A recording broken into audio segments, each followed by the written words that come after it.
fa tsy hoena kianja kosa itsika fa mbola hoeny ambola tabatra kosa indray mbola resaka taranja bola lavalava ihany eto teny amin'ny boriboritany fahaenina teny izy ity satria dia nanolotra fitaovana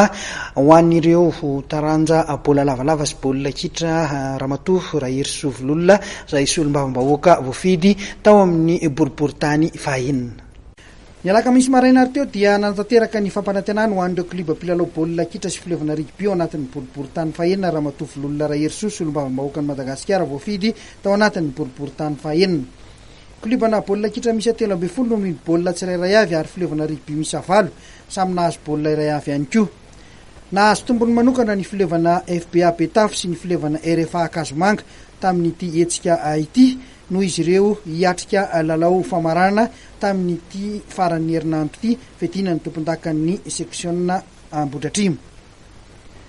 Izao no natao ramatoa Vololona Raherisoa dia ho fankarezana tranon'ny tanora eo amin'ny lafin'ny fanatanjahantena.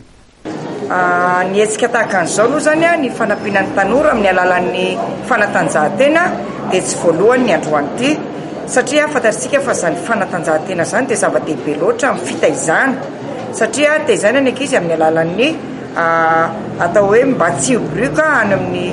fifohana na ny fisotroana zava-mahadomelona fanampiana azy ireo koa ivelatra ara-batana ara-tsaina indrindra ara-panahy ihany koa dia natao zany hoe hitaizana azy any anatin'ny fanatanjahantena. Rehefa hoe taizana izy dia ampiana ihany koa izy amin'ny alalan'ny fitaovana dia zay zany mahatonga letsika tao androany hoe misy ekipa izay tafaresaka taminay dia ny foty zany